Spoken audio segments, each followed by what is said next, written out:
I'm here with Coach Rico, Zachery. Coach, you guys are now 3-4 weeks in spring ball. How's it going so far? That's one good. Like I said, the guys are going out there. And I think that we've done this in these first 3 weeks. So now that you guys have had time to install everything, whole new defense, I'm sure it was like jumping through fire hose, coaching staff, players, everybody those first couple days. Is it kind of calmed down? Does it feel more natural? Well, credit to Coach Haynes and Coach Harold and all the guys on the staff because it really hasn't been that way. They've done a good job of making sure stuff carries over. You know what I mean? There's a lot of same man stuff, so it's not a lot of new stuff, not as much new stuff as I think. A lot of it's same man stuff. So they've done a good job of putting that together, making it easier on the players, and that's the goal, to make it easy for them so they can run the Of course. Yeah, so who's kind of emerging right now for you guys in that room? Julian Davis was here last year, got a lot of reps, and Kendrick was here.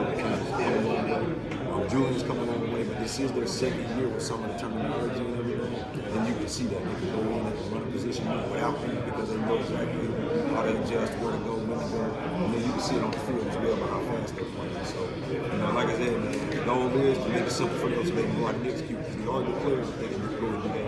I do want to talk about Kendrick a little bit. It seems like he's one of those guys that's very instinctive. It seems like there was a few plays last year, especially early in the season, when he was getting the bulk of his playing time, where he was just always in the right place at the right time. He was teleporting from one side of the field to the other sometimes. Can you just talk about the player that he is? Yeah, I mean, sometimes when you recruit guys, you see guys play this position, they can just naturally rush the pass and stuff like that, always around the quarterback. And he's just one of those kind of guys.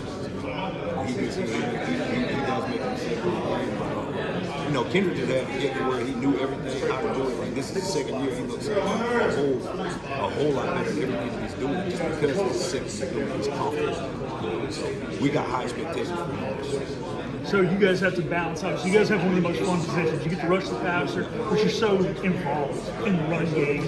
And so how do you guys balance the just being a guy who can take on a block sometimes as well? I know these guys always want to get their hands on somebody, but sometimes when you're the edge or you're the rush position, you just got to take on the block and allow the opponent, not a guy behind you to make the play. Yeah, there's a lot of fundamentals of this position. Mainly, that was one of the reasons when we just coaches. So many different fundamentals. But these guys do a great job in the classroom, learning the techniques, and talking to us before we get to the field. They feel comfortable with it. It just takes reps and everything. But we do have a lot of things which makes the position fun. And then it also makes recruiting a little more challenging. Well, thank you for your time, Coach. Really appreciate it.